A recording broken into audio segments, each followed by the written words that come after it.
NFL or the ABA or the World Hockey Association to the established leagues, and maybe fans of a team would say, gee, we wish our guy didn't go over there.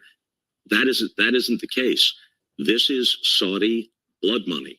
We know all we need to know about the royal family and what they have done. It's not just Khashoggi. It's not just the ongoing oppression of women and gays. They're directly or indirectly tied, according to U.S. and British intelligence, to the 9/11 event. Rahm wins the Masters Marathon.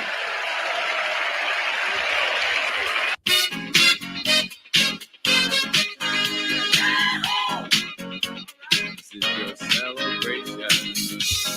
My fellow Americans, join around and celebrate with me that the anti-American Live Golf Tour stepped in it over the weekend.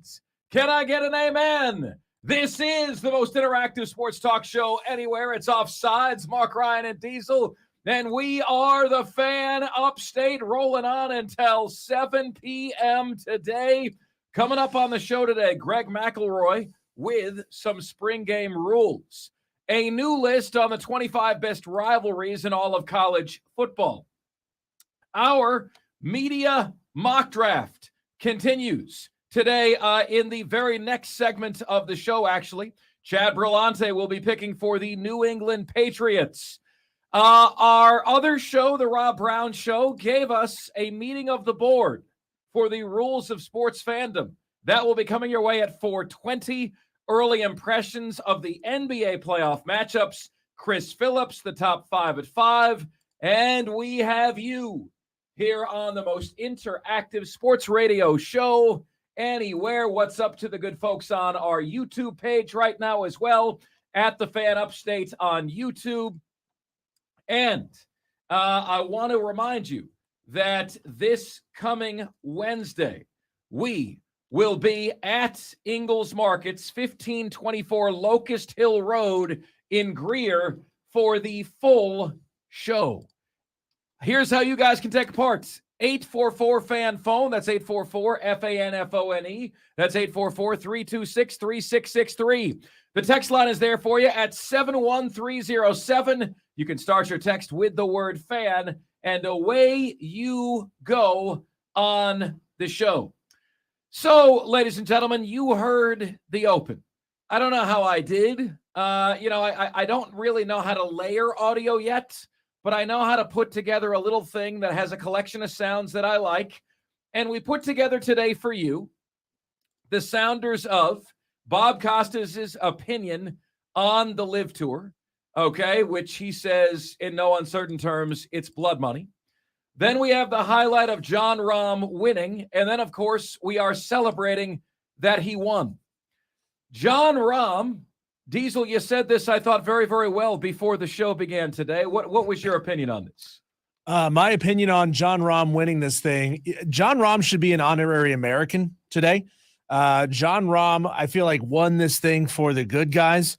And I think I replied earlier to your tweet about celebrating that he had won this thing, that there is no justification. There is no qualification. There is nothing. There is absolutely nothing that changes the fact that live golf players are taking money from the Saudi royal family that funded the murder of Americans. You cannot qualify that and change that. I don't care how many times you text in.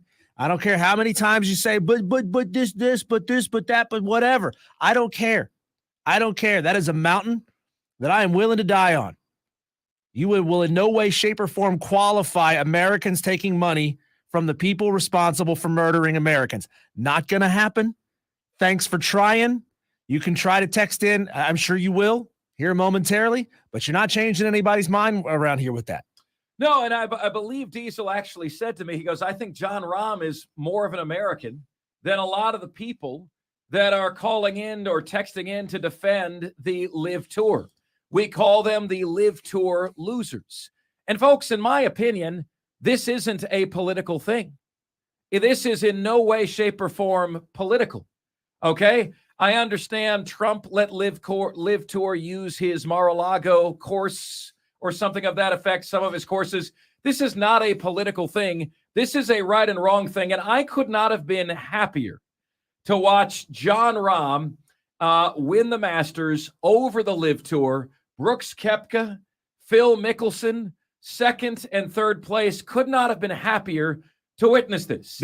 If you had asked me, Diesel, by the way, a year ago, 2 years ago, 3 years ago, would there ever be a scenario where I would ever envision rooting for a non-American over an American in an athletic event? My answer would have been no. Well, Mark, what if the athlete is an ass? Doesn't matter. I'm still going for the American over the non-American. Not with this, because I believe that Jon Rahm is more of a pro-American, more of a proud American. He lives here in America than any of the losers who jump ship over to the Live Tour. You heard Bob Costas. He said, this isn't our players going to go to the ABA or the NBA. This isn't, are you going to go to this football league or this football league, the USFL or the XFL? This is blood money. And so, Jon Rahm, hereby today, I make you an honorary American. You won one for the good guys. This was my response to you, Mark. Earlier today, or almost 24 hours ago, you tweeted, karma. We are all Jon Rahm fans.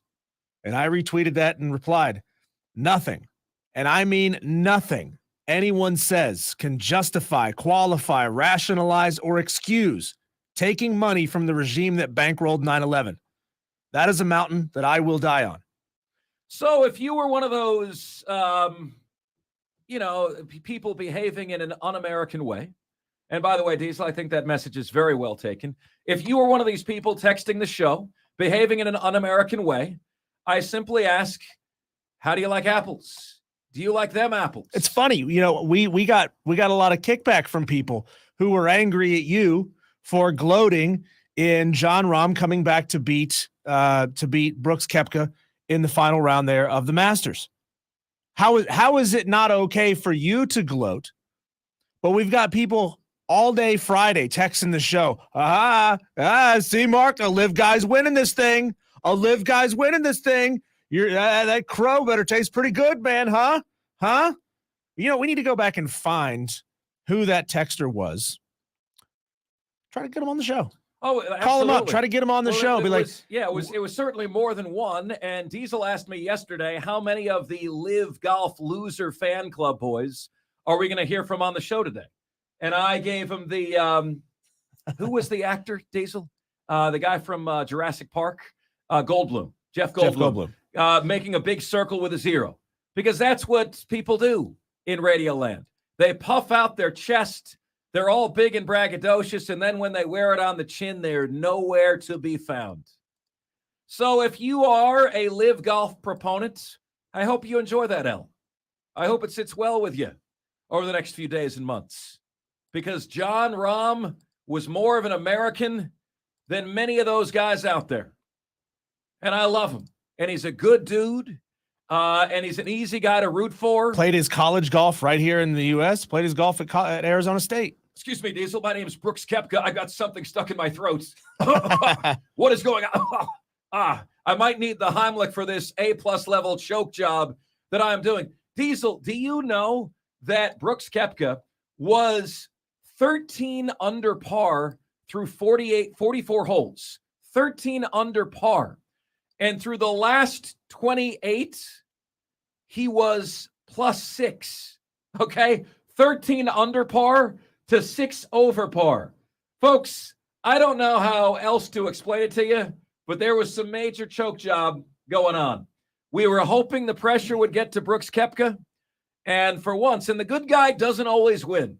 Let me be the first to say that. The good guy absolutely, positively does not always win, but the good guy won yesterday.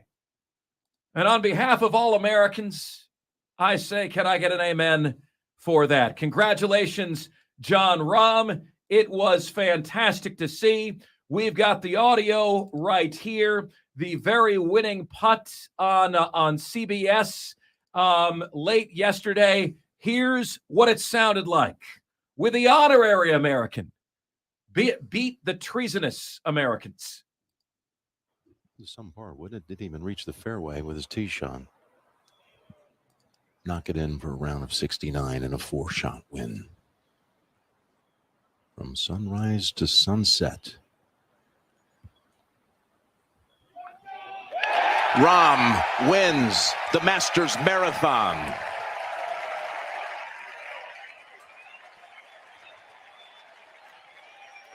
You know, it's amazing. I was watching this final round with a group of people, and I think everyone in the room was a Republican. I'm a registered independent. I think everyone in the room was Republican. And they asked me to explain to them why I was so passionately rooting for Jon Rahm. And as soon as I did, everybody was rooting for Jon Rahm in the room. And when Jon Rahm won, there was a big uproar. There was a group hug. There might have even been one or two American flags waving. Because amen to that. You know, the hashtag for 9/11 is never forget.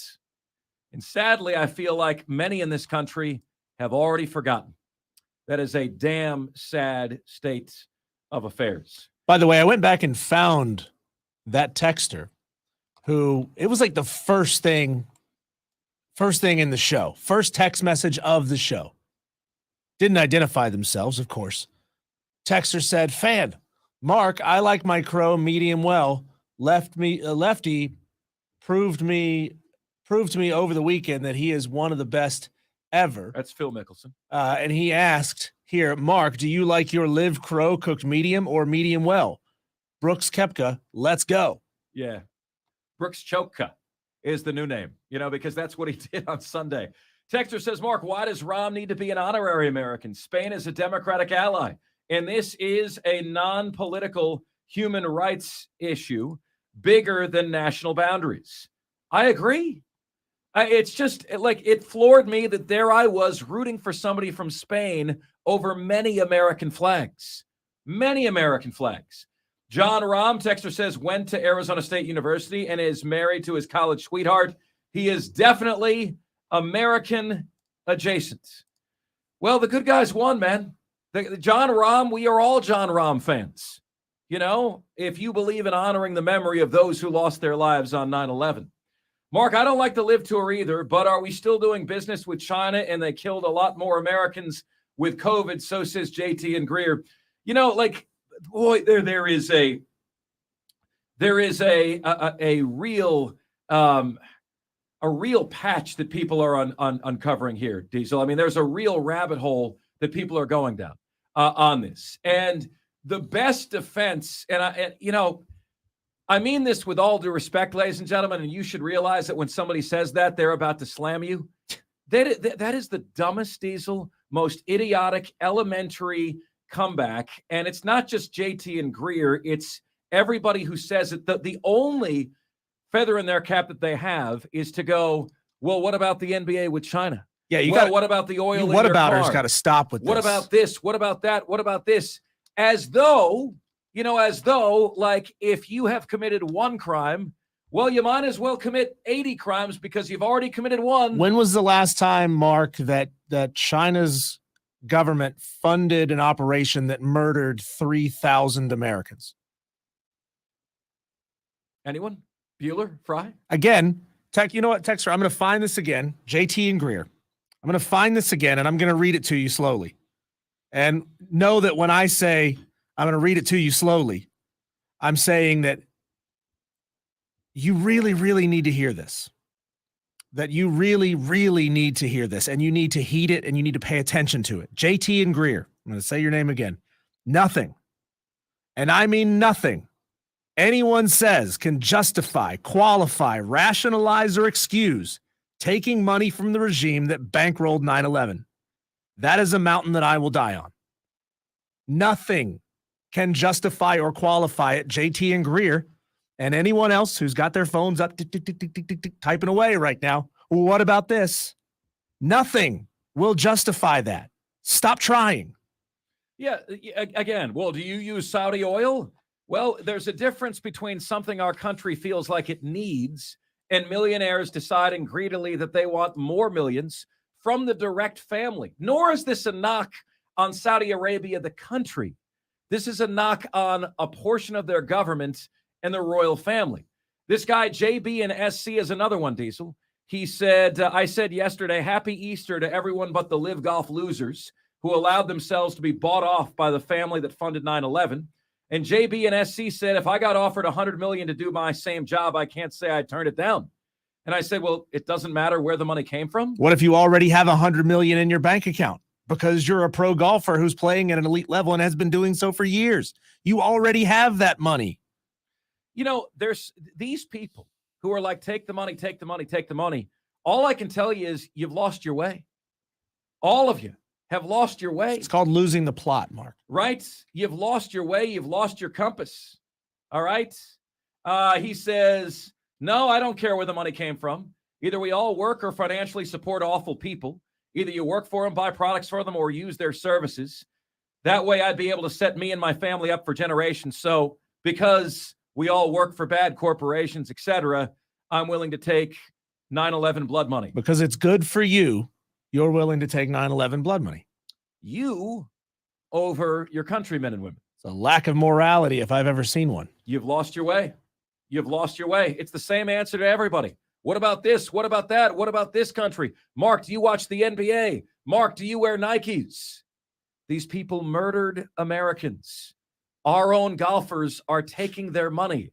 Like all I can tell you guys is it feels like I'm in some sort of weird, bizarro dream that doesn't even make sense, that there's not 101% of Americans fully on board with this. It's Do like, you watch the NBA? Do you wear Nikes? No, I don't, and I'm wearing New Balances. So there you go. there you go. Texter says, let's see here, Mark, we were there Friday. My wife was 10 yards away from where the tree fell. So scary, he said. And here it is. Here's Scott Van Pelt calling the trees falling at the Masters on Saturday. The wind which came whipping through, and you can see the aftermath of it. Several enormous pines have fallen there to the left of 17T. And to see the aftermath of them falling is horrifying. Miraculously and gratefully, we can report that there are no injuries, scrambling to make sure that patrons were all right. And gratefully, thankfully, there were no injuries at all associated with that, and the cleanup will continue.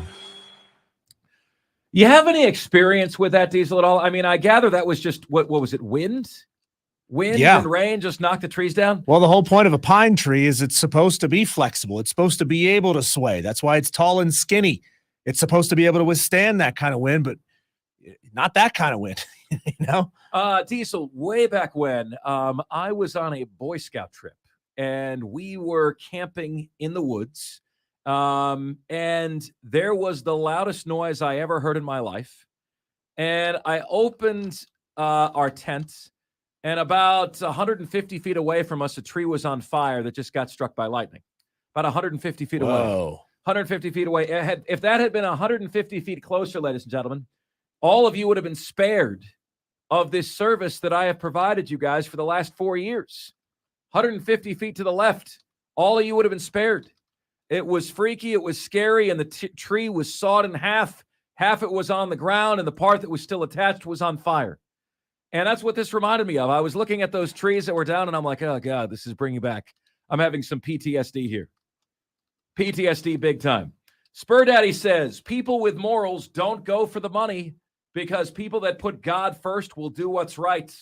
That says a lot for these live guys. And, you know, if the dirty money doesn't do anything for you, why don't you just say I'm not doing business with them or I'm not supporting their tours because they're murderers? Like if an attack on your country is not enough, why don't you change your minds because they're murderers? Yeah, and guys, I've made the point that to me, I would take less offense if you took drug money than if you took live golf money. I'd take less offense. Being as totally honest, open and honest with you as I possibly can.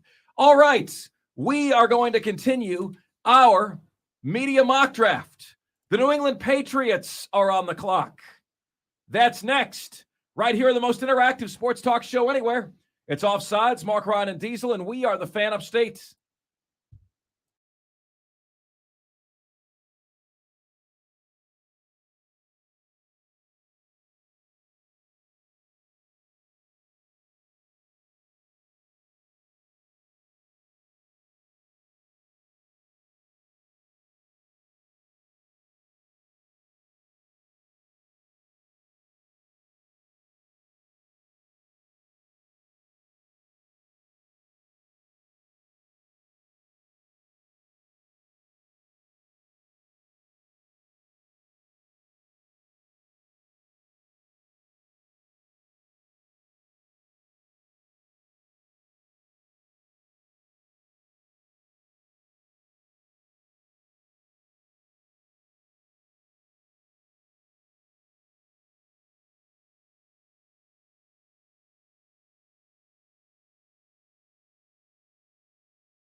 Fox Sports Pensacola, Chad Brillante, he and I hosted together in Orlando, Florida.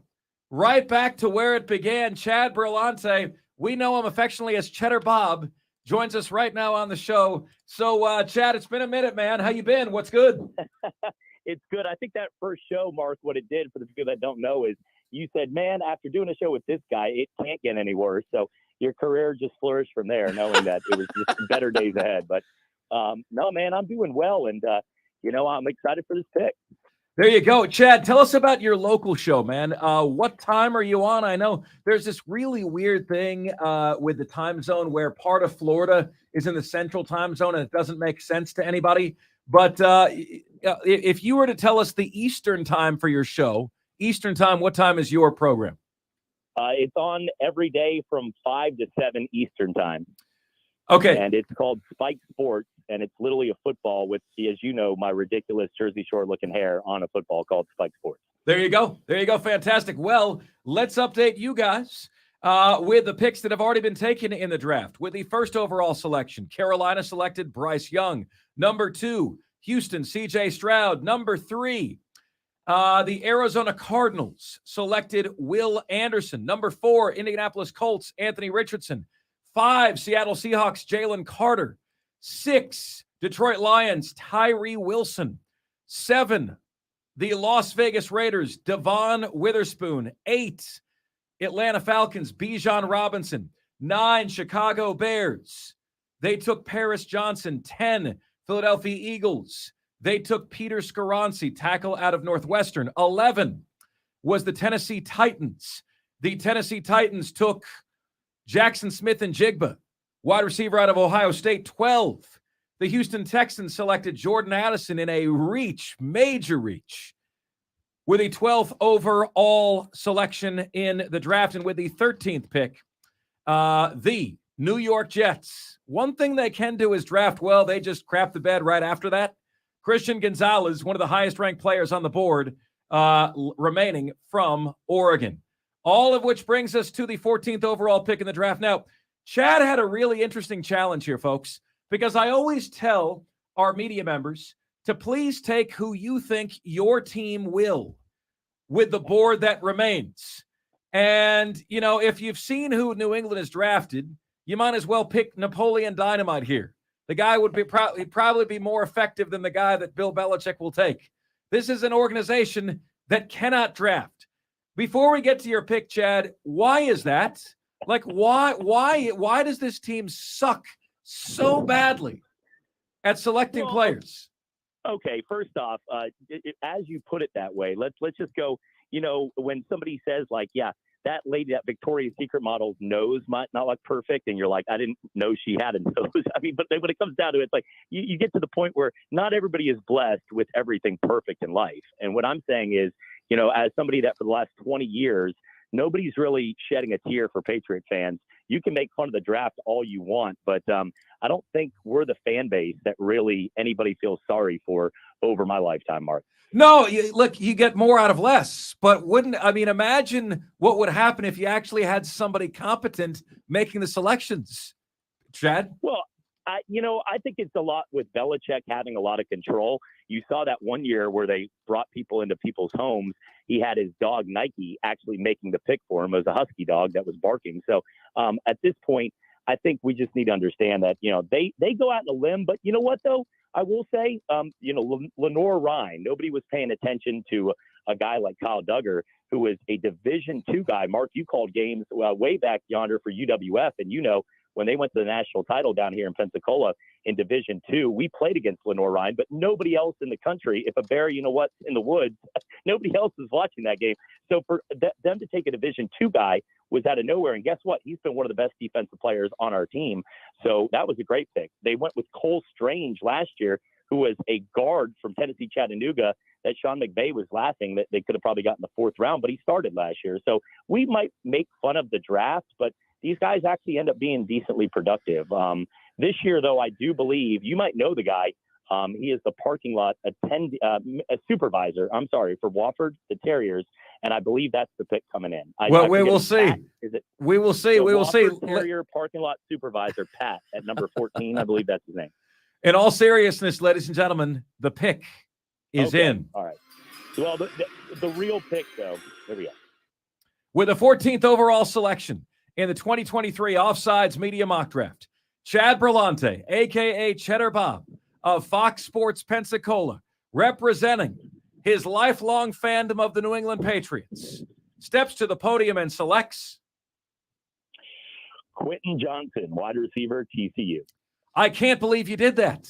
because the one position that the Patriots are the absolute worst at is wide receiver. Folks, pull up the names of the wide receivers that New England has selected. N'Keal Harry, really? First round pick? Chad, I'm so impressed because this guy's actually a baller. He single-handedly beat Michigan in the college football playoff. He is a physical specimen. He is a game breaker, and he is the closest thing this draft has to Randy Moss. I think you hit it out of the park, which is why I can guarantee you this is not who New England is selecting. 100%. This is not who they're taking. But yes, for a day I was trying to create a scenario where they would actually listen. But yeah, I think this guy is, whoever gets Quentin Johnson, he's something special. He is, man. He really is. And you're going to get a physical specimen. Chad, what is the verdict on Mac Jones? You know, like everyone was saying, oh, very similar first year to Thomas Edward Patrick Brady. Very similar skill set. Doesn't wow you athletically.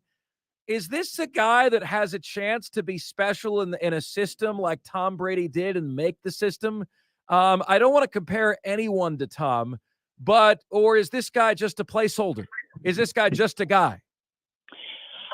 Okay, this is the perfect, what you just said is the perfect, there's opportunities to look at both sides. When he had the best wide receiving core probably in the history of college football with Henry Ruggs before, that happened. And then, Jerry Jeudy and the situation with Jalen Waddle and also Devontae Smith, that just doesn't get much better than that.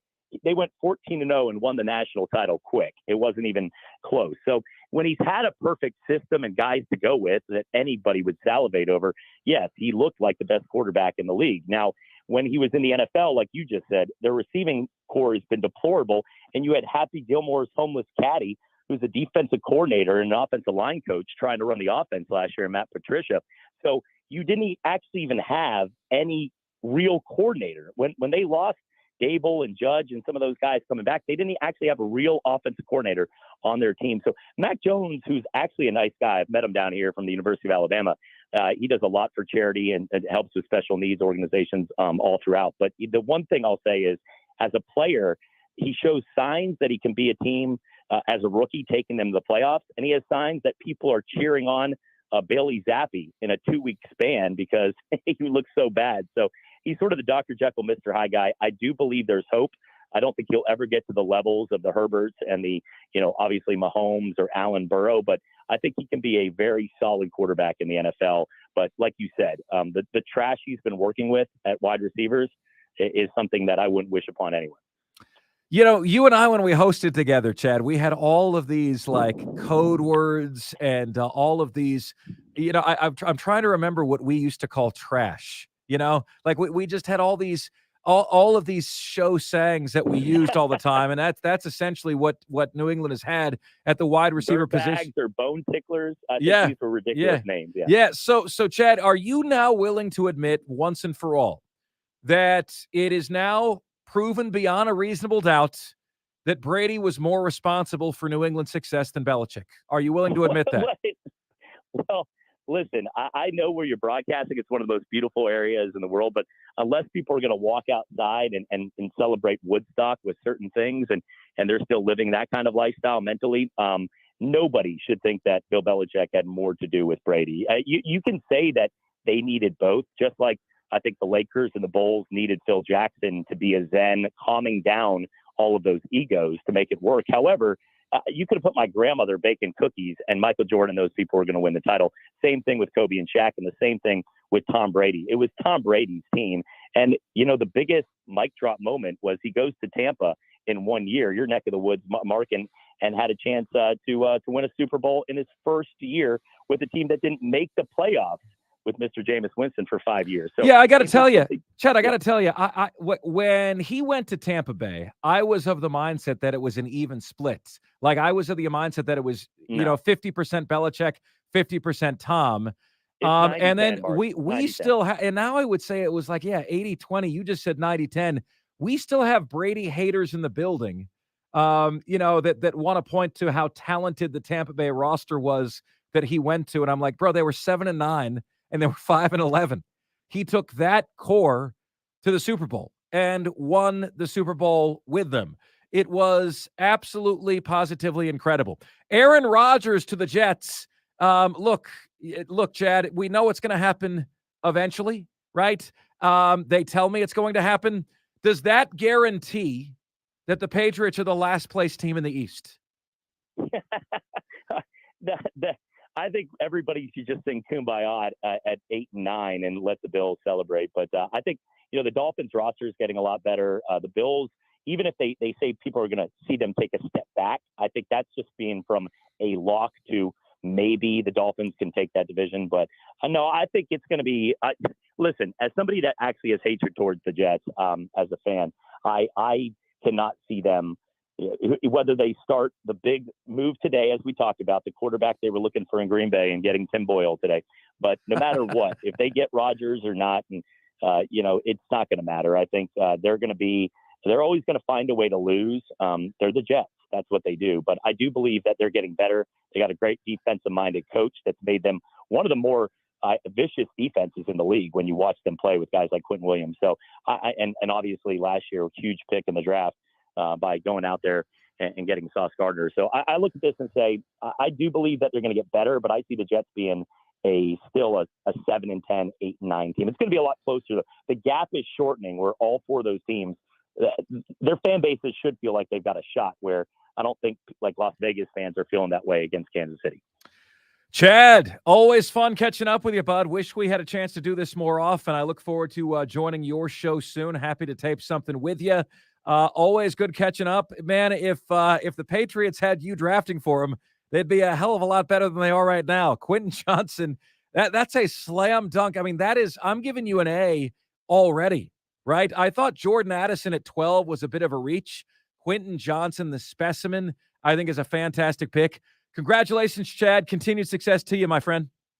Thank you. You too. Congratulations on everything up there. And, it's been a while, but Mark, proud of everything you're doing and just keep crushing it. Thanks, buddy. Chad Brillante, Fox Sports Pensacola, joining us here on Offsides today. Quentin Johnson, even the text line is saying Quentin Johnson is supposed to be a game changer.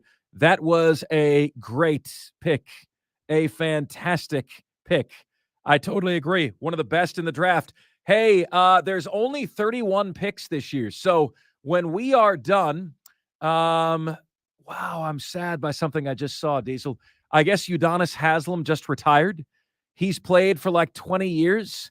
He was the best player on a Florida basketball team that went to the national championship game. Florida's first time ever making the national championship game. Mike Miller, Udonis Haslem, Brett Nelson lost to Mateen Cleaves in Michigan State. Evidently, Udonis Haslem has finally retired. Bam Adebayo, teammate, has played a prank on Udonis Haslem right before he was playing his final regular season game. And here's that clip. Hold on. I wouldn't be me if I couldn't give OG his last retirement joke. So I got you a culture rocking chair. And this is just for, all the many nights, all them bad jokes you gave me. There you go, man. Take your seat. UD, man, UD. And, think about how special it is, what Aaron Rodgers is giving up, finishing your career in one place. Imagine giving that up and kind of fracturing your relationship with your fan base if you're only going to play one more year. I'd say the chances are pretty low that the Green Bay Packers sign Aaron Rodgers to a one-day deal so that he can retire a Packer. Yeah, never. Not going to happen. By the way, Trey Davis says, hey, what's up, guys? If you took drug money, it's illegal to use it. Isn't murder a worse crime than drugs? Yeah, 100%, Trey. That is coming to us on our YouTube live feed. Our YouTube page is The Fan Upstate. You can comment to us there. You can comment to us on Twitter at Mark Ryan on Air, MARC Ryan on Air, at The Fan Upstate on Twitter, and most prominently, our text line, 71307. Just start your text with the word fan, and away you go on the show. Up next, I was personally offended by where Clemson and South Carolina were on a list of the best rivalries in college football. That is next. Here are the most interactive sports talk show anywhere. It's Offsides, Mark Ryan and Diesel, and we are the Fan Upstate.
It's Offsides. Mark, Ryan, and Diesel. We are the Fan Upstate. On our YouTube stream, Kevin Hines says Josh Allen is the best quarterback playing in the NFL today. Who else is as dynamic as he is and throws lightning strikes like Josh Allen? Go Bills. Well, what you're saying, Kevin, is that you are a Bills fan, in which case I can't expect you to be objective about your team. Objectively speaking, Josh Allen is not. He is in the top 5, but he is not playing like the best quarterback. And I think he is being hurt by having a defensive coach. You know, the game plan from Zach Taylor in Cincinnati ran circles around Buffalo in their second-round playoff matchup. Circles around him. Last 6 Super Bowl head coaches, 3 from the AFC, 3 from the NFC, all offensive. 7 of the 8 remaining coaches in the divisional round this year, all offensive coaches. You know, those defensive coaches seem to have offenses that are not ahead of the curve, and I think that's hurting Josh Allen.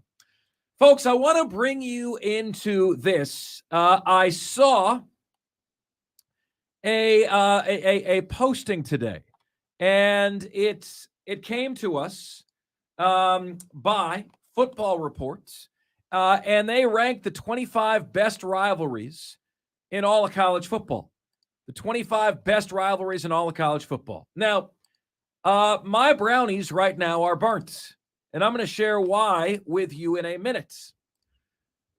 Some of the rivalries that they have being ranked as better than South Carolina versus Clemson. And let me establish a new rule here, okay, while we're at it. All right, and more on that coming on the show. But if you have won the most recent game in your rivalry, then when you are announcing said rivalry game, the rivalry begins with your name. Yeah, I've been posting podcasts as South Carolina, Clemson in that order for months now. Is it because of that? Yeah. If you win the game, you have earned the right to be named first.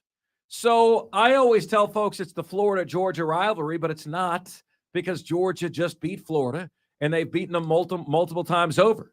And I know some of you are going to push back and say, no, what about the all-time series record? Brother, we live in a what have you done for me lately society. You can say, what about the all-time series record? And I could say to you after we have a crappy show, hey, what about all the other shows that we've done? If we suck today, you're not listening.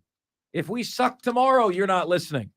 So it's the winner of the most recent rivalry game. Can we all agree on that? That gets to go first. The following rivalry games are listed ahead of South Carolina versus Clemson. And this really stains my hands. Oregon State ahead of Clemson and South Carolina and Clemson.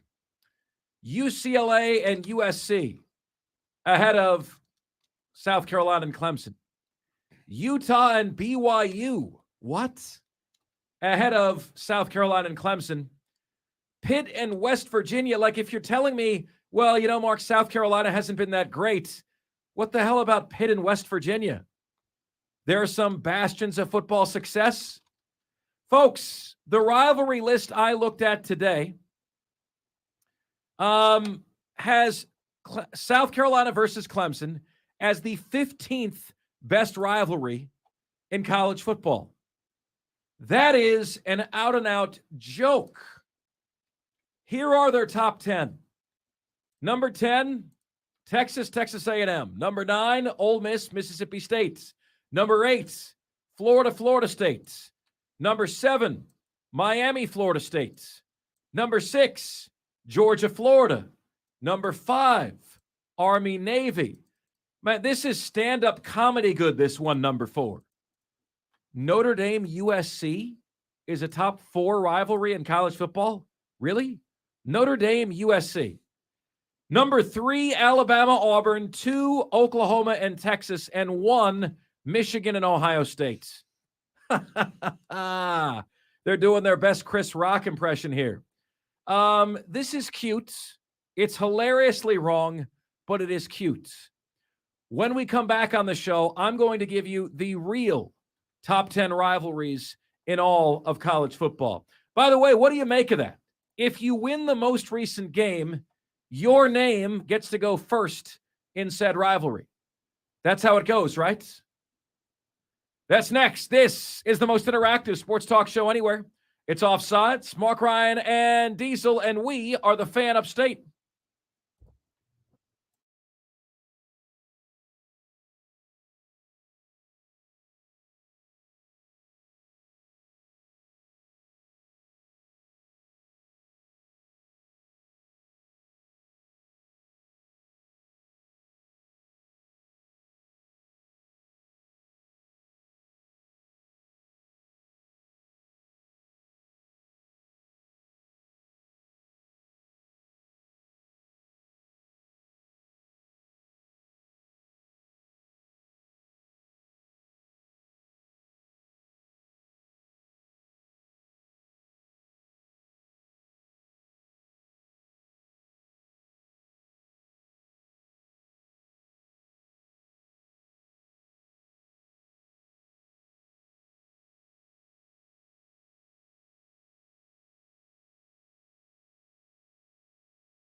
This is the most interactive sports talk show anywhere. It's Offsides. Mark, Ryan, and Diesel, and we are the Fan Upstate, rolling on until 7 p.m. today. Can I get an amen? 844-FAN-PHONE. That's 844-FANFONE. That's 844-326-3663. Text line is there for you at 71307. Just start your text with the word fan, and away you go. Also, YouTube at the Fan Upstate. That's all you got to do. And you will see a way to comment and interact with us here on the live stream. Diesel and I want to quickly give a shout out here. I take part in there is a Clemson group on Twitter that it's about 100 people deep, and they have me in their direct message chat. And it was one of the guys' birthdays. And I said, you guys don't know me very well. How old am I? And I said, let's do this Price is Right style. And I said, that means the person who gets closest without going over wins. The first two guesses were 51 and 48. 51. You have to guess in a way so as not to go over. And the guess was 51 days. You need to get started on your skincare regimen. Wow. That is something else. So anyway, we got a few guesses. Few of them were good for me. Few of them were humiliating. Most of them were in their 40s, 48, 42, 45, 49, 47, 44, 45. And one gentleman nailed it. His name is Cleve is the reason. And Cleve got it dead on. He got it absolutely positively dead on. So what he wanted me to do, Cleve is the reason, is to shout out his Clemson concrete canoe team. And I didn't know if I was being duped or not because I've never heard of this team. So I looked it up, and yes, there is the ASCE concrete canoe team. Challenges students each year to design, model, create, and race a concrete canoe. With a great deal of planning, research, and preparation, 3CT competes regionally with the Carolinas Conference to earn a spot in the national competition. The concrete canoe team. That sounds badass. Cleve is the reason. Congratulations, man. Thank you for guessing my birthday right on points without going over. And concrete canoe team for the win, man. I love it. Mark, I don't know what's the bigger insult. You being mistaken for a 52-year-old or Kevin Hines here asking me if Lonzo and I are related. Oh, is Kevin Hines trying to suggest that Lonzo and I look alike? He's about a foot taller than me. Yeah. He played high school football, and he's probably got me by. I know he did fantastic with his weight loss programs. I'm willing to bet he's got me by 80 pounds. He's shaped completely different from me. He's got long hair. He's got a very short beard. I've got short hair and a long beard. He's got blonde hair. I've got dark hair. What is Kevin Hines here trying to suggest? Kevin, I can't figure out if you are complimenting Diesel and dissing Lonzo or dissing Diesel and complimenting Lonzo. I can't figure out what you're doing here. Compliment or diss. Yeah, guys, we agree on this, right? If you have won the most recent game in the matchup, the rivalry announcement begins with your team's name. So South Carolina won the Palmetto rivalry. It's now South Carolina versus Clemson until at which point Clemson wins again. No further questions. Susan Lloyd says, do people really get bent out of shape over this? I don't have that kind of energy. Paul Bowe says, weird take. Well, maybe, but it's true. It's completely and totally true. Folks, I was offended by this list of the 25 best rivalries in college football because it had South Carolina against Clemson number 15. And I'm like, you guys just haven't experienced it. You know Clemson is great. You know South Carolina has been relatively mediocre. Look, before last year, it just was mediocre. Now it's relatively mediocre. That's an improvement, right? But to say 15 rivalries are better, means they haven't sat in this chair and done what I do, nor do I think they really know what the hell they're talking about. So allow me, if you would be so kind, to give you my top 10 rivalries in all of college football. Okay? My top 10 rivalries. Are you ready? Because here they are. And in this rivalry, level of play is factored in, history is factored in, competitiveness is factored in. Remember, Clemson had won 7 in a row in this rivalry. By our definition of what constitutes a rivalry, Clemson was 3 consecutive wins away from this no longer being a rivalry anymore. You got to win once every 10 years for it to be a rivalry. And South Carolina got her done. They are in the right. It is South Carolina against Clemson. So at number 10, it is South Carolina against Clemson. Into the top 10 of all the best rivalries in college football. And ahead of the Civil War, Oregon against Oregon State. I don't think you're allowed to call it that anymore. Ahead of USC, UCLA in the Even the Locals Don't Care Bowl. BYU against Utah. Pitt versus West Virginia in the Which Fan Base Can Act More Trashy Bowl. And then, like Texas A&M, I know they tell me that's a big deal, but it's just lost a lot. It's lost a lot with those two schools not playing anymore every year. Perhaps that'll change when they are in the same conference. So I've got my top 10 rivalries in college football. I've got South Carolina, Clemson, number 10. Florida State, Florida, number 9. Both the Sunshine State rivalry, Sunshine Showdown, and Palmetto rivalry are not as strong as they once were, but all it takes is a couple winning programs. Florida State's on the come. South Carolina's on the come. There you go. Number 8 for me is the Egg Bowl. Remember, and I'm listing the team that won the rivalry first in the rivalry. So we got South Carolina, Clemson, Florida State, Florida, Mississippi State, Ole Miss in the Egg Bowl. Mississippi State, Mike Leach, college football is going to miss him so badly. Beat Ole Miss 24-22 in his last go-round. That is so sad to me, man. Just so sad. Number 7 is where I have USC against Notre Dame. They had them top 5. They had them 4th. You kidding me? USC, Notre Dame. I mean, when you think of best rivalries in college football, does USC, Notre Dame come to mind for any of you? Bueller, Fry? No? Number 6, I'm going Alabama, LSU. Now, Alabama, LSU was 25th here on the Football Report's 25 best rivalries. Was last out of 25. No way. Alabama, LSU, the ferocity, intensity of that matchup every year is almost top 5. Number 5 for me is Georgia, Florida. 4 for me is Army, Navy. Now, I don't make this list based on what I think, ladies and gentlemen. I make it based on what's best. What is the most cherished rivalry in America, right? What are the rivalries that you guys are very passionate about?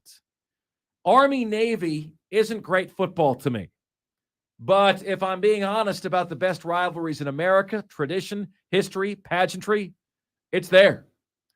Army-Navy for me is number 4. I've got Texas, Oklahoma, number 3.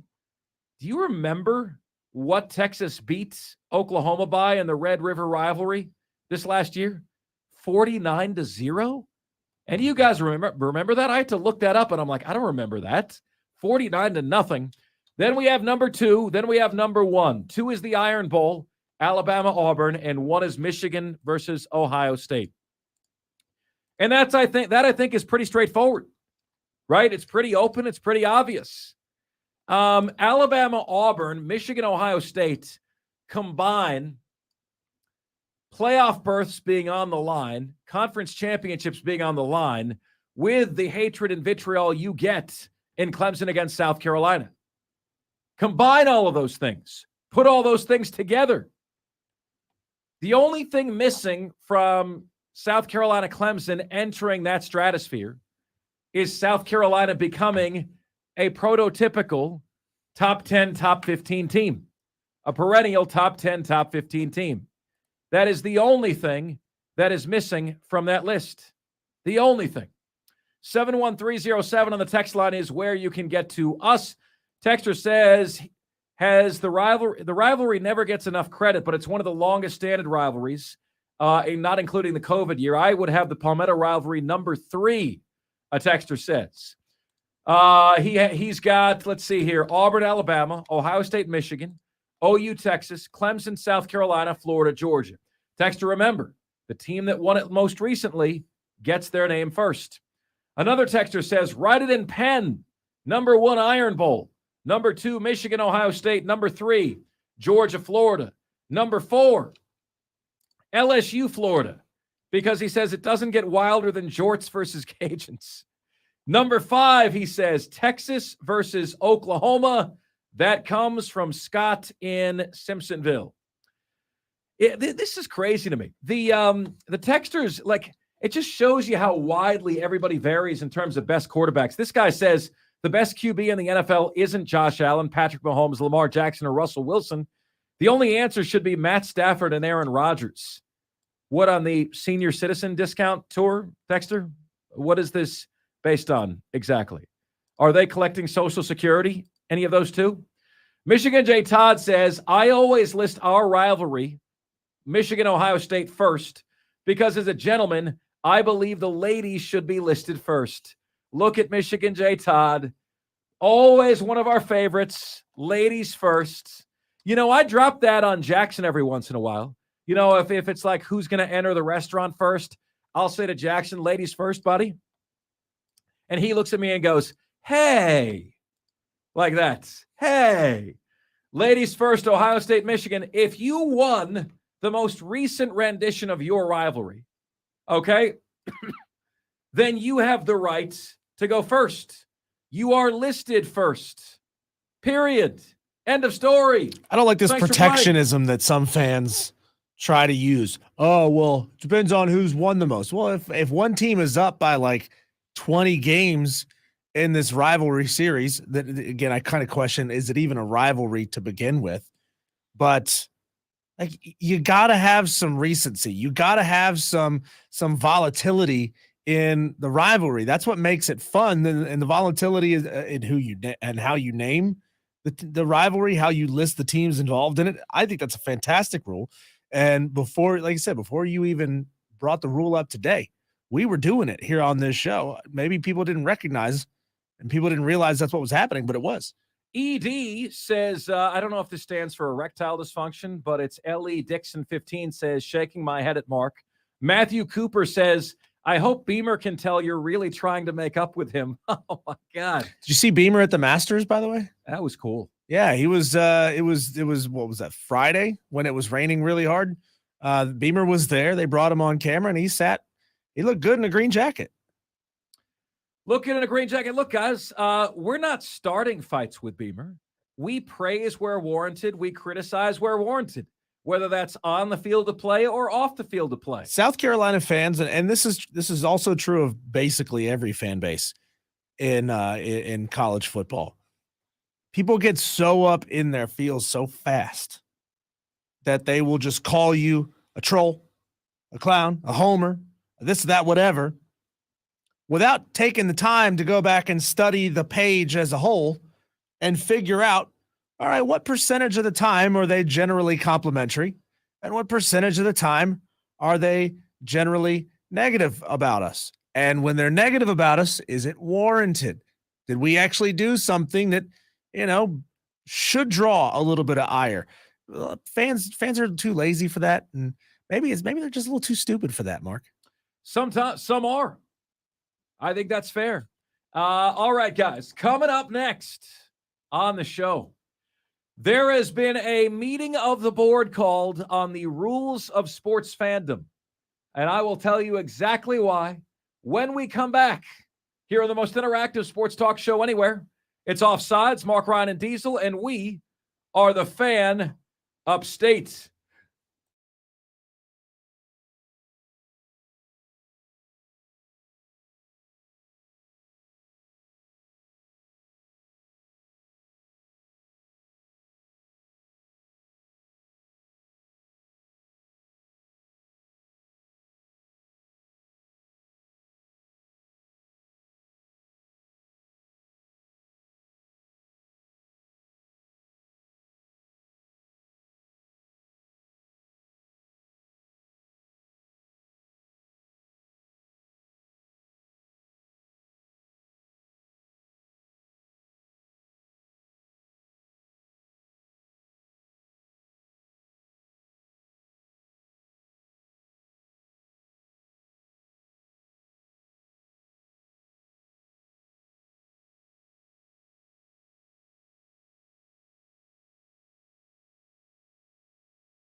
It's Offsides. Mark, Ryan, and Diesel. We are the Fan Upstate. What's good to the YouTube crowd? Fantastic to see you guys.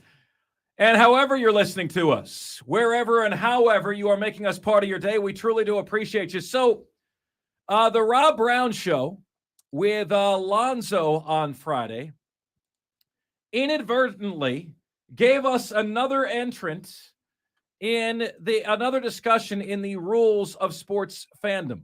Okay, in the rules of sports fandom. Here's what they said. I was driving around, I was listening to this, and Rob started the question by saying, what percentage of the area is Carolina Panthers fans? And I think I told him this. I don't know if he remembers, but 40% of the upstate considers the Carolina Panthers their favorite NFL team. 40%.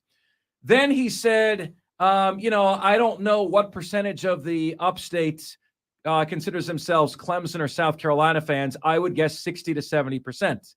Again, we've done that research. We actually we closed our account on the Fan Upstate. We made it private for a couple of days so nobody could retweet that poll and skew the results of it, right? And we got 4-figure votes in that.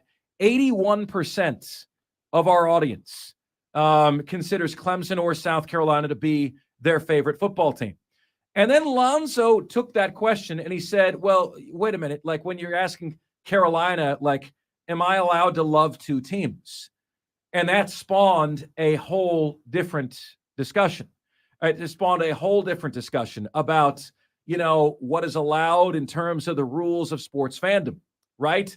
So as this has resulted in a calling of the meeting of the board of sports fandom here today, okay, it is only right that we reset the rules of sports fandom with you, okay, before we debate the topic at hand.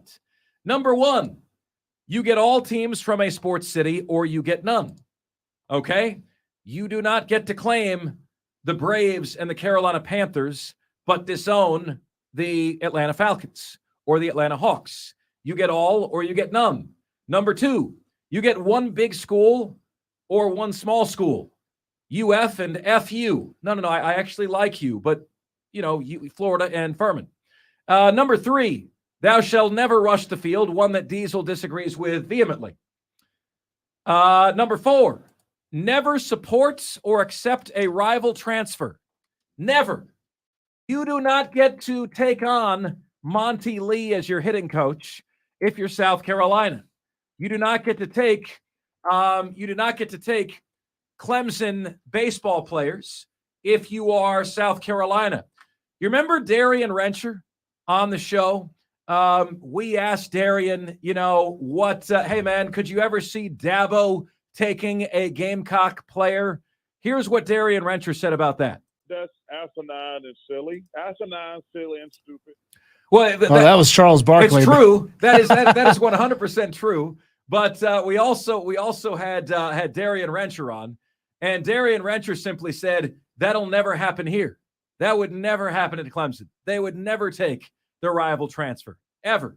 Yeah, I don't know how that happened. I clicked the one that said Darian Rencher, and it played Charles Barkley. It was perfect, though. Asinine and Nope. silly. That's asinine and silly. Yeah, I don't know how that happened. What's going on there? I don't know how that happened. Number five, you should never celebrate a rival's loss if your team is worse. Okay? Like, there were Jets fans celebrating that Miami lost to Buffalo. The Jets weren't in the playoffs. Shut up. You have no right to say anything. Shut up. All of you. Okay? Now, if you beat the rival, then you can crow. Right? Then you can crow. Even if you are worse. But you don't get to crow about your rival losing to somebody else if you're the worst of the two teams. Okay? And as we just added in the last segment, the rules of sports fandom, whoever wins the last rivalry game sees their name first in the rivalry matchup. So the Palmetto rivalry is now very clearly South Carolina versus Clemson. And as much as it pains me The Sunshine Showdown is Florida State against Florida. And as much as it stains my hands, the world's largest outdoor cocktail party is Georgia against Florida. But Lonzo asked the question, okay? And we'll bring you into this, ladies and gentlemen, and we will hear your cases. You can call in and give us your case at 844-FAN-PHONE. That's 844-326-3663. You can present us your case on the text line, because we either will add this to the rules of sports fandom or we will leave it off. Lonzo's point in the segment was that, yes, I can love two NFL teams, and who are you to tell me what I can do in and around sports? Well, Lonzo, hi, it's nice to meet you. My name is Mark Ryan. I am the arbiter of sports fandom. It's like the people who tell me I can't put steak sauce on a steak if I want to. It's my damn steak. So your mouth. That's Lonzo. Mind your That's business. Lonzo's take. Rob's counterpoint to Lonzo was, when you do that, you always love one more. Okay? And then Rob said, if you were a parent, I don't care what any parent says. You love one kid more than another. I don't care what you say. One of them gets on your nerves more than the other. Always. I think, Diesel, the parents who say they don't love one kid more than the other would fail on the lie detector test with that. Don't you? I think the lie detector would be bouncing all over the place. You say you don't, but is that really possible? One of them is an Eagle Scout. The other one got a tattoo of a steak around their forearm. Which one do you love more? Honestly. Yeah. So here's my take. If you claim to love two people, I don't think you love either one. Or I don't think you know what love is.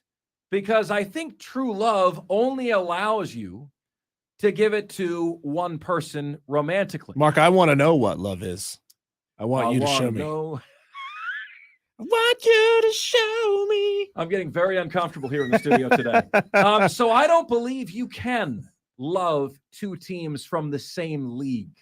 I don't believe, Lonzo, that you can love Carolina and Kansas City. I believe that you can love and like. And so here is what I will say, to me, is acceptable. Okay? Situationally, you can have an affinity for a second team. The Tampa Bay Buccaneers are my team. When Tim Tebow played for the Broncos, I was watching every single Broncos game. I wanted them to go to the Super Bowl and win the Super Bowl. It was situational, right? It was because Tim Tebow was on the team. When Tebow leaves the team, I'm no longer a Broncos fan in any way, shape, or form. So I do think, and because, well, Mark, what about me? I moved here, and I moved here, and I moved here, and I moved here. Well, look at my situation, right? Born in Syracuse, New York, the Syracuse Orange. Lived in Houston, Houston Oilers, Houston Rockets, Houston Astros. Lived in Colorado, Colorado Rockies, Colorado Avalanche, Colorado Rapids, Denver Broncos, Denver Nuggets, right? Lived in Florida. All the teams in Florida. Lived in Atlanta. So with me, the way that it works is, would I like to see Coach Prime do well with the Colorado Buffaloes? Yeah. Would it be cool to root for the Buffaloes to have success? Yeah. But they're not my big team and they're not my small team. They're just a team that I generally like to see do well. Situationally, you can have an affinity for these teams, but do not use the word love. There's no possible way you could love two teams in the same league. Well, when you love a team, you dive headfirst into getting to know everything about that team. You want to know all the players. You want to really be up to date with all the trade stuff. You gotta have a voracious appetite to learn everything you can about that team every day. I don't see a whole lot of people doing that with every team. People who aren't covering the sport and following it because they have to, because it's their job to be able to report on what's going on in the sport. You can't show the equal amount of love. You can't have the equal amount of emotional investment right. in multiple teams at a given level. And a texter brings up a point here, Mark. He very much dislikes your rule number 1. And Texter's got a point here. He's got a point here that, Charlotte, North Carolina doesn't have a Major League Baseball team. It has been Braves country for a very, very, very long time.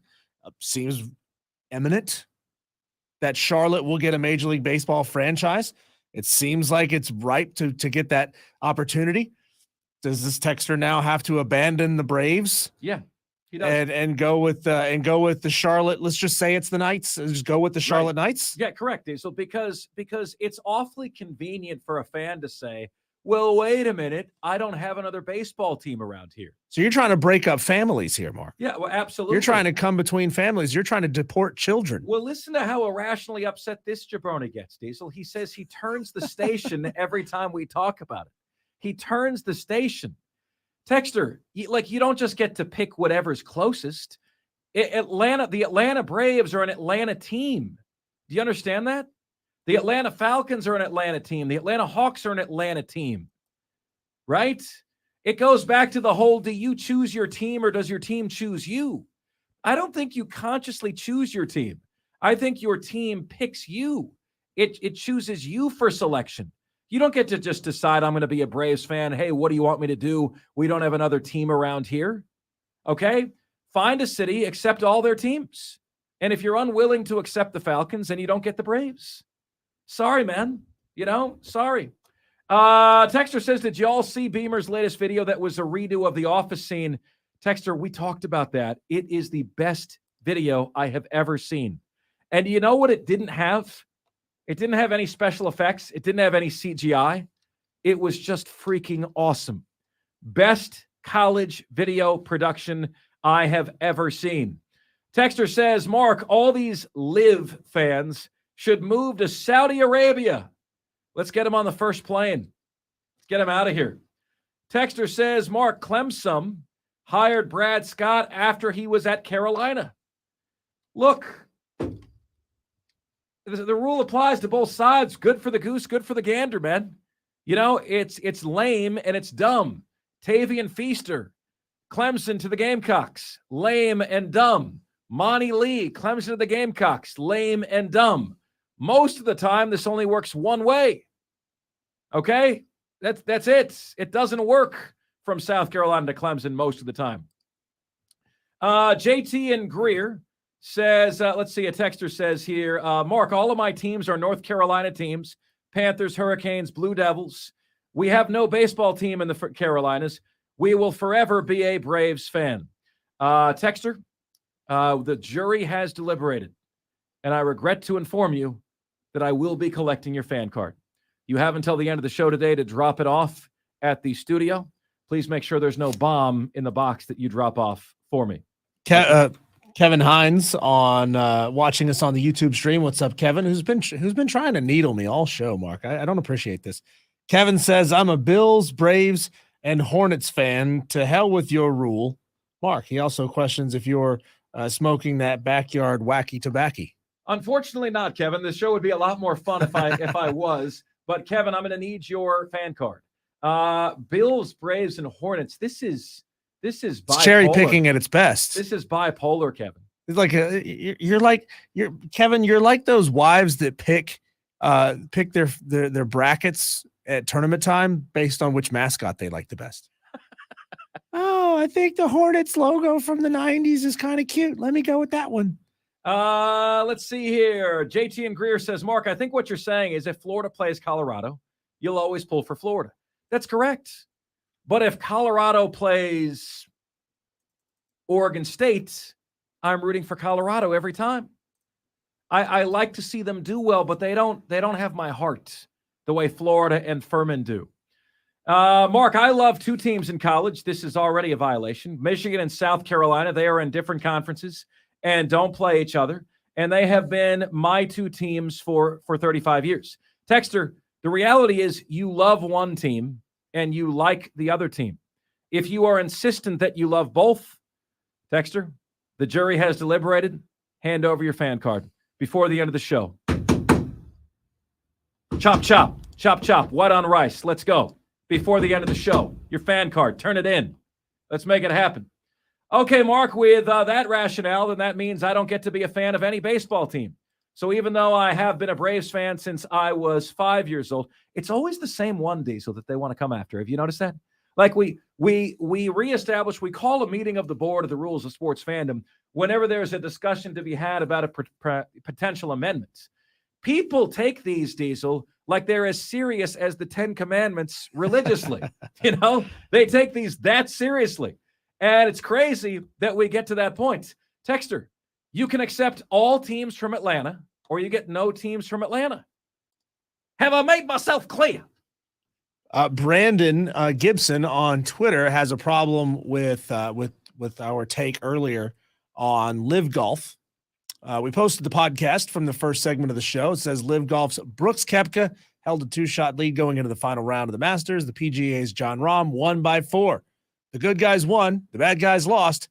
Now it's time for Live to go away. And Brandon says, I vote for golf to go away completely. Who's with me? It's not a sport anyway, since there's no defense, right? Yeah, that's my criteria for what is a sport and what is not a sport, Brandon. I don't know, Diesel. If there's no defense, it's not a sport. It's just a game. I saw the holes playing a lot of defense on the on the golfers yesterday. I saw a lot like that, like the damn thing had a lid on it. It was crazy. Like, would you call darts a sport? No. There's nobody trying to block your dart from going in. That's true. I'm with you. I can be on with that. Let's see here. Cherry picking for the Hornets. Yeah, that's what a texter says. He goes, this dude, Kevin Hines, he's going to cherry pick the Hornets? Like, seriously. If you could cherry pick one team, why would you pick the sorriest sack of an NBA franchise? I think we have to decide which New York team Kevin has to accept. If he wants to be a Bills fan, and he's responded like 40 times to today's YouTube chat over and over and over again that he's a hardcore Bills fan, I think he should have to pick a New York team for baseball. Or, you know what? Let's just go anti-American. Let's make him choose Toronto. Let's make him choose the Blue Jays. Because there's no baseball team. There's no pro baseball team in Buffalo. Guys, stop being lame. Stop being lame. Stop cherry picking your teams. Okay? You guys who do that, I imagine they're serial daters, Diesel. Yeah. Woman here, woman here, women here. Serial daters. You don't do that with your teams. What's worse, to be forced to be a Yankee fan or forced to be a Mets fan?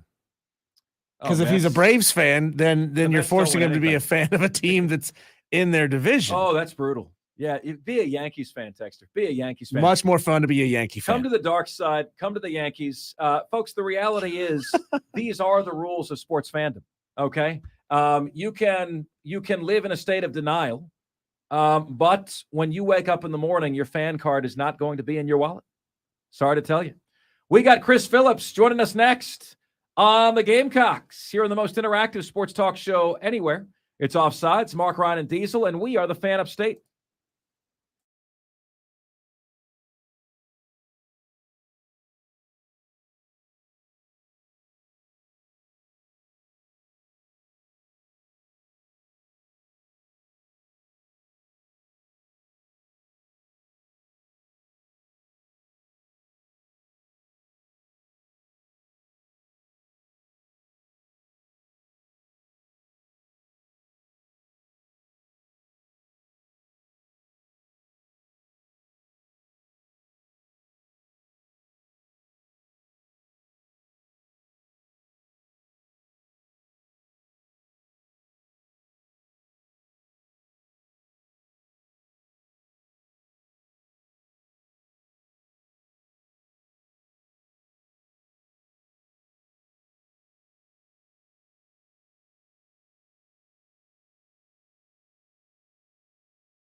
It's Offsides, Mark, Ryan, and Diesel. We are the Fan Upstate.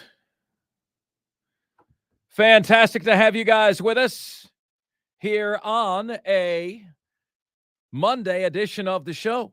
You know, it's funny to me. It's people always wanting to chew about the first rule of sports fandom, but really, we were calling a meeting of the board to discuss what was brought up on the Rob Brown show on Friday, which is where, you know, Lonzo asked, are you allowed to love two teams from the same league?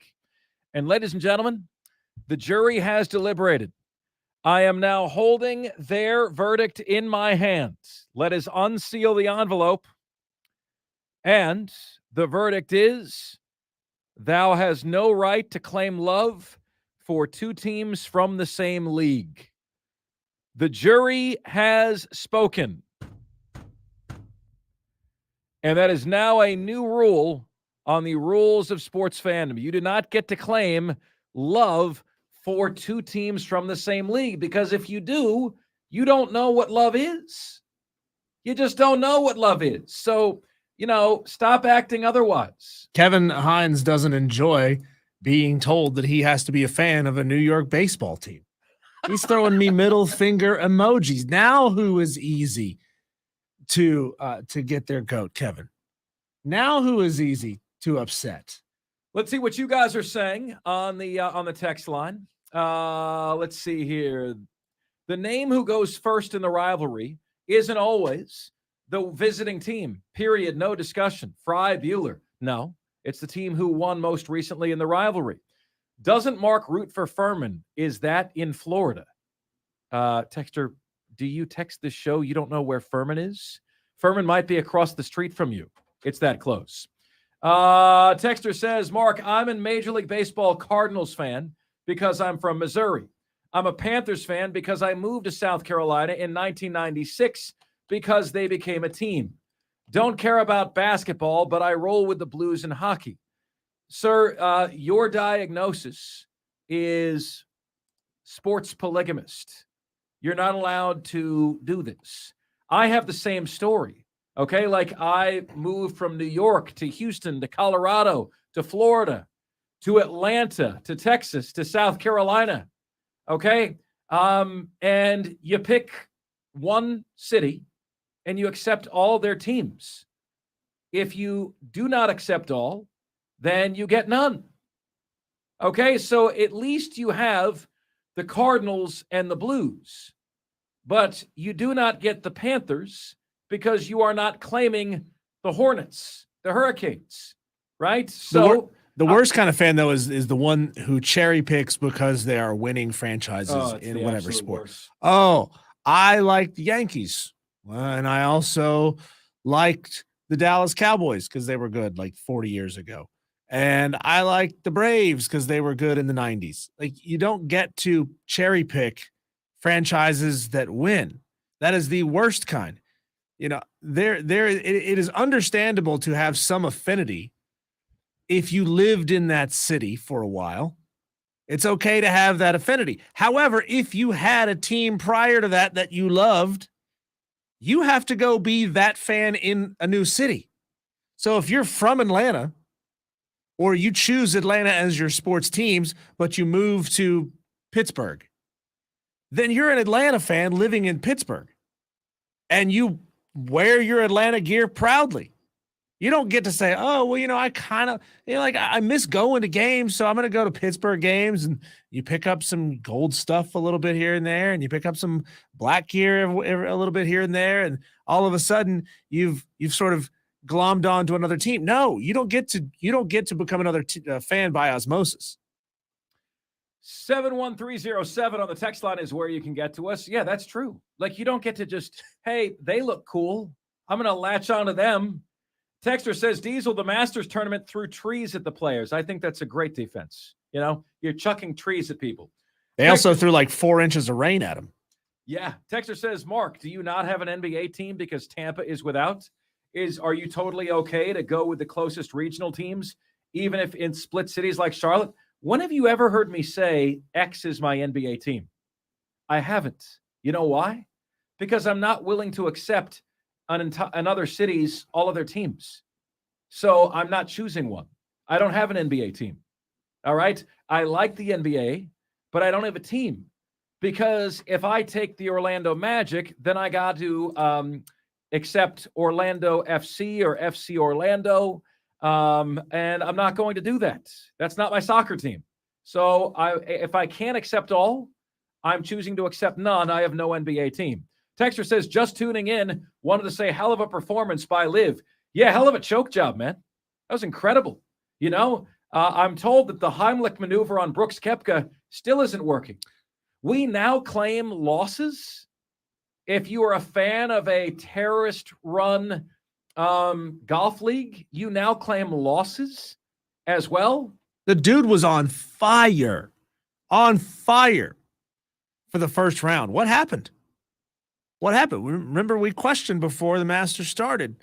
Would players from a league who play less golf and fewer tournaments, they play 54 holes, not a full 4 rounds, would players who play less golf be able to hold up to the wear and tear, the extra walking, and the extra pressure of an additional round of golf? Now, this year obviously had some extenuating circumstances with much of Friday being canceled and having to reschedule a whole bunch of stuff. This weekend was difficult on all of the golfers. All of the golfers had to go through the same situation. And it was a PGA golfer who came out on top. Yeah, like you don't get credit for like second and third place. You choked. You blew it. Brooks Koepka was minus 13 through 44 holes and plus 6 for the final 28. Is that texter saying, is this same texter like, you know, say, hey, how about those bronze medals that we won in the Olympics this year? Really, dude? Texter says, please send the memo to every media conglomerate to start listing the last team that won first. I'll be confused. No, it's accurate. Last team that won gets the name first. Let's see here. My girlfriend was from San Diego and was an avid Chargers Padre fan. She passed away a few months ago, and now I claim them as my own. Exceptions given. Exceptions to every rule. Love the show. Well, what you have done, Texter, is that you have claimed the teams from San Diego.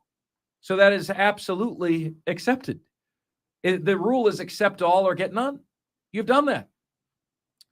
Yeah, this like the loserdom of those people. You know, Jon Rahm is more of an American than any of you guys are, who wanted Liv to do well given where their money came from. And the crazy thing about that is Jon Rahm is from Spain, and he's more of an American than you are. Anybody who feels like go live golf, go terrorists, shame on you. Shame on you. We've got the top 5 at 5 coming your way next, right here on the most interactive sports talk show anywhere. It's Offsides, Mark, Ryan, and Diesel, and we are the fan upstate.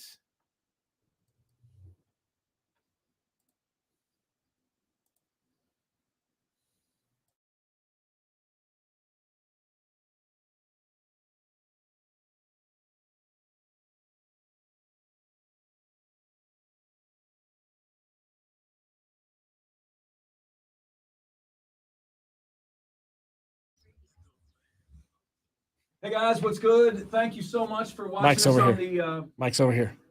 You got to talk into the mic. Oh. Guys, thank you so much. You got to talk into the mic, Mark. It's like we're on the air, man. I appreciate you guys. Thanks everyone for chiming in and joining the YouTube stream today. Diesel and I really appreciate this. We love doing it. Even though Kevin Hines has given us the emoji bird right now for the rules of sports fandom. If Kevin Hines doesn't have Larry Bird in his top 5 NBA all team, then I don't know what you're doing. Yeah, you really like birds, guys. I'm sorry to say, but I'll be taking your fan card here. So hand him over right here. Thank you guys very much. Appreciate you. You guys, we are watching our YouTube channel grow so fast, and we've picked up like 5 or 6 new subscribers today. So if you are not yet subscribed to the YouTube channel, click that little button, turn on the bell notification. That way, whenever we go live, whenever we post a new video, you get a notification so you know what's going on. We'll see you guys tomorrow. Thanks for watching. Take care. Diesel. Lonzo.